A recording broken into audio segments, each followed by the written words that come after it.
excited, good win versus a really good team. I think just a ton of respect for Campbell and their program and their coaching staff, and just really, the players. There's a really good team, and so excited about that win for us. That's a big win, especially coming off of 2 losses.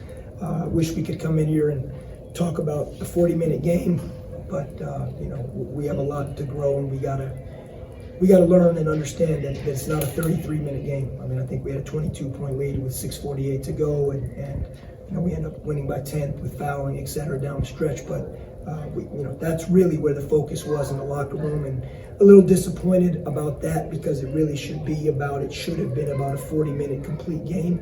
But at the same token, we're going to learn from this. A lot of guys that were in the game late, they were either playing in high school or AAU this time last year, or were in games when the game had been decided already and they weren't part of maybe building that or being part of that first 35, 34 minutes. So something that we can learn from, and win or lose, we have to find a way to get better, and that's where the focus will be in terms of that. All right, questions? Coach, you were pretty confident in your team's ability to kind of bounce back, respond from the 2-game spell.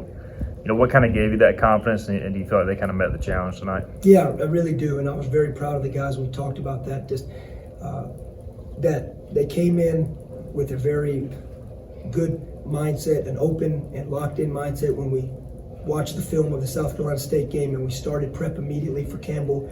They're a very good offensive team, and so we started some prep right away the next day on Wednesday. The film room came out. We had 1 day of prep on the court Thursday, and then we had our shoot around today. So for those guys to be locked into a unique system and a very good offensive team, I think Campbell in their last game had 80, scored over 80 points in the game. And so we knew it, and our guys were mentally, they were locked into it. And then from the other side of it was, we really, since the South Carolina State game, from the locker room until just now, from the end of the locker room after the loss to right now, we talked about, guys, all we want to put everything in the next 3 days is maximum effort in terms of what we do as a team, defensive intensity and execution, so the game plan and our defensive intensity and our rebounding execution.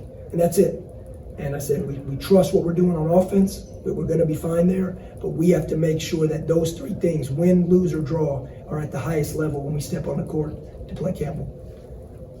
It looked like you guys were just passing the ball a bunch, like really making sure to share the ball. Was that an emphasis? What they do with emphasizing what needs to be done on both sides of the ball, and whether it was the preparation for guarding them or specifically their defense. They're a very gap-oriented team, and that's why Javon had 5 turnovers outside of that late turnover versus the press. When you play a gap-oriented team that's really sitting in there, you got to understand that you can't get in there. They're not going to let you get where you want to go. You're going to have to keep moving the basketball and try and create some rotations with that movement that you spoke of. And Javon was getting in those gaps and trying to put the ball behind his back or trying to change directions. And there's too many hands down there. Now you've got 2-3 guys loaded up to the ball with this type of defense. So the emphasis going in was get that ball moving, get him moving, and that's maybe where you could find a crease where you could throw the ball inside. But if you just thought you were going to get downhill into the paint just off an isolated drive, it wasn't going to happen. So we really emphasized the last 2 days during the offensive portions of practice, moving the basketball, popping it around.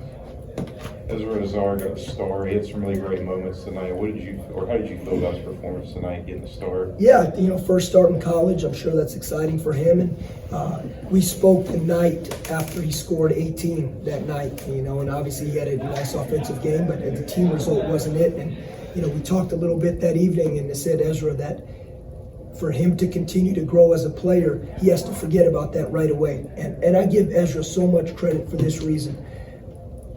Ezra hasn't played as much as he wanted to up to this point. Like all players, they want more, and I got great respect for that. But what Ezra has never done is ever held his head down. He's never had a poor attitude. He's kept an incredible attitude. In fact, he has tried to seek out coaches, myself, to watch more film individually, do things like that, where prior to him having that game, he did that after games he didn't play a lot or after games he didn't play well. So I just give Ezra so much credit for his mindset to stay humble, stay hungry as he's trying to get on the court. And tonight, we'll look at the tape, and there's things he should have done better tonight. He knows he can't get his shot blocked at the rim that many times. And he understands that, and he's going to work on it, but he's the first to say it. And defensively, you know, we really trust Ezra in terms of his defensive versatility. So, yeah, proud of Ezra. Could you tell during the shoot around today that RJ was going to come out here and shoot the ball like he did, 7 for 10 from three-point land? He provided a huge spark today for you guys. If I could tell that at shoot around, I'd be probably coaching in the big boy league up in the NBA if I knew how to predict that. No, you know what? But I tell you, RJ, every day, RJ is locked in. He really is. Every day. And it doesn't, whether he makes mistakes or doesn't make mistakes or makes shots or doesn't make shots, he's locked into the team focus and what we're trying to do. And he had great energy today. He had great energy yesterday, but he had great energy the day of the South Carolina State shoot-around. He's a consistent person. And that's what I love so much about RJ. And to be honest with you, the only play I remember at one point was the shot he didn't contest late game. And that's the one. But after thinking about RJ through the game and looking at the stat sheet, I mean, he was dynamic on offense, but he earns every minute of it because of how he does everything. The way he carries himself, the way he works in the classroom, the way he works in practice, the way he works on his own. I think he has earned, you know, a successful game like that. Coach, for Javon to almost have a double-double without making a shot, like, does that just show you how much he can affect a game without scoring? And also, does that just kind of maybe show how defenses are paying attention to him a little bit more? 100%. I mean, we talked about that with Javon, that every game, as more film is out there, and so there's that target gets a little bigger on us because they know he's a really good player. He's a really good point guard. But what I think about that is that's a true point guard line right there.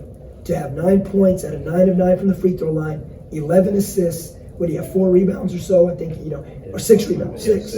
I mean, he's, you know, inching towards a triple-double without making a field goal. That is a real, I mean, he controlled the game from a point guard perspective. You know, and that's what we would call it, that he really had a great floor game in terms of all aspects as a point guard. And he did. I mean, you know, 9 of 9 from the free throw line. When we were obviously struggling late game, he made the free throws that were really important for us. But he's the first to say in that locker room, he knows late game, some of those turnovers, some of those things, great point guards, he knows he holds himself to a high standard that he doesn't want to do that. And he will fix that. We will fix that as a team. Got to ask about the moment with Quentin. He had the baseline drive. Is that just kind of a teaching moment as far as awareness, or kind of what do you see on that play? Quentin is a really selfless player. He is not a selfish player at all on offense. He really plays the right way all the time. The last few days, in the last couple games, myself and the staff have really challenged him defensively. And sometimes when you challenge someone so much on defense, he did the right thing. He took his mind off offense. But you have to know when you're wide open at the rim. That was an innocent mistake. That was something he wasn't, you know, awareness, not whatever you want to call it. It was nothing, you know, you give that ball to Quentin 10 out of 10 times, he's going to dunk the basketball. But you combine the fact that we've really been challenging him defensively, and let's be honest, the truth is he's not in the starting lineup for the first time all year. His minutes aren't probably what he wanted them to be. Sometimes you can get in your own head that way. And that play probably would be an example of that. All right, one more question.